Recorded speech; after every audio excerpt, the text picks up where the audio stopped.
My name is Don K. Preston. I am the president of Preterist Research Institute of Ardmore, Oklahoma. We are looking at the doctrine of the resurrection of 1 Corinthians 15. We are doing that through the prism of the doctrine of the new heaven and the new earth. Now, in order to do that, I've been sharing with you some thoughts from the Old Testament prophecies of the new heaven and the new earth. Now, here's something that's just as plain, just as simple, something as easy to understand as possible. Okay? That is, the coming of the Lord is the time of the resurrection. The coming of the Lord is the time of the new heaven and the new earth. Resurrection, coming of the Lord, are absolutely inextricably bound. Just simply no denying that, in the new covenant especially. Now, I've been sharing some thoughts with you on Isaiah chapter 66, of how God predicted he was going to come in flaming fire to destroy his enemies and bring in the new heaven and new earth. I've shared with you how that is set directly in the context of the judgment of the temple and of Jerusalem. Old covenant temple would be destroyed. God's everlasting, eternal, spiritual temple would be set in place. Not a literal, visible, physical temple, but a spiritual temple. Now, I want you to notice something very quickly. Keep in mind that in 2 Peter chapter 3, I'm going to read verses 1 and 2. Beloved, I now write to you this second epistle, in both of which I stir up your pure minds by way of reminder. So Peter says, this is the second time I've written to you about the same subject. We have 1 Peter.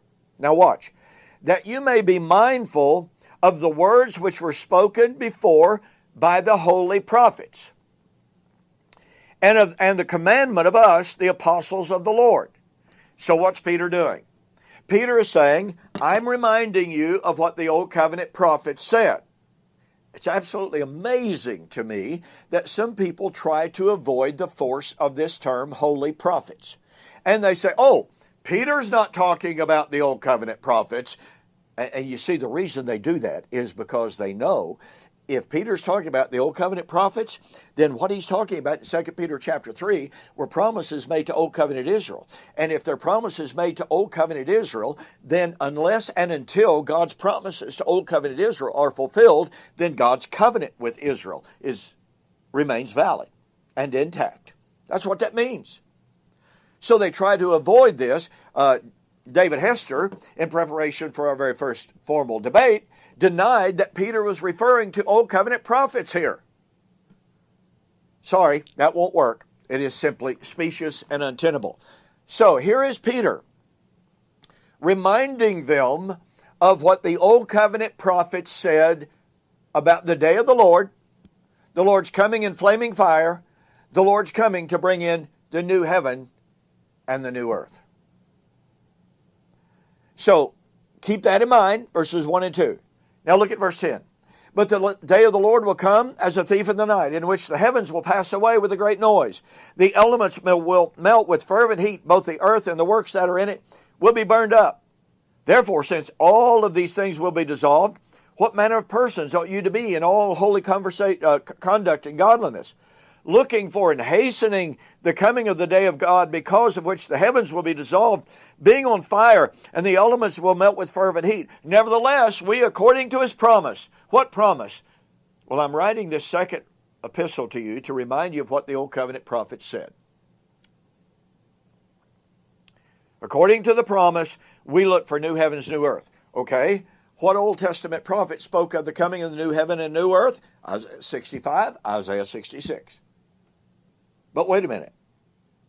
Hey, look, I was raised believing very fervently, very passionately, that 2 Peter 3 is talking about the end of time. The earth, the literal physical earth, being totally burned up. And then I began to actually study for myself. And I began to realize that the language that Peter is using is apocalyptic, metaphoric language. Don't forget, 14 lesson MP3 series on defining the day of the Lord. $17.95 total cost. Now, here's the argument that I want you to catch. You really have to catch the power of this. Here is Peter in 2 Peter chapter 3, referring to the Old Covenant prophets of the day of the Lord in flaming fire to bring in the new heaven and new earth. Isaiah 65 and Isaiah 66 predicted the coming of the Lord in flaming fire to bring in the new heaven and the new earth. Wait a minute. Hang on. Catch this. What was to be the nature of the day of the Lord in flaming fire to bring in the new heaven and the new earth? Well, go back to Isaiah 64 again. Oh, that you would rend the heavens. Oh, that you would come down, that the mountains might melt at your presence as fire burns the brushwood.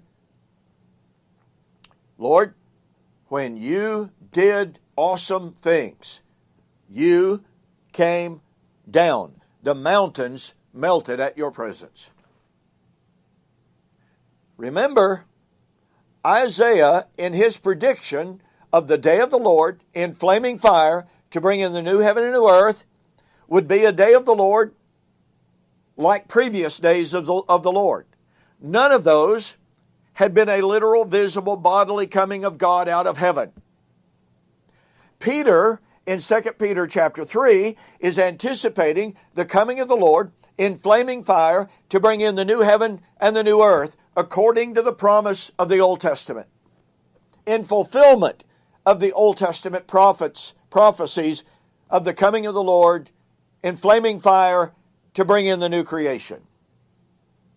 So if Peter was anticipating the fulfillment of the Old Covenant prophecies of the day of the Lord in flaming fire to bring in the new heaven and new earth, and he was, but if the Old Testament prophecies of the day of the Lord to bring in the new heaven and new earth were predictions of the day of the Lord like previous days of the Lord, and if the previous days of the Lord were never, ever, ever literal, visible, bodily comings of the Lord out of heaven on a literal cloud, then it must be true that here in 2 Peter chapter 3, Peter was not anticipating, Peter was not predicting a literal, visible, bodily coming of the Lord out of heaven in flaming fire to destroy the earth and to raise physical bodies out of the grave to bring in the new heaven and the new earth.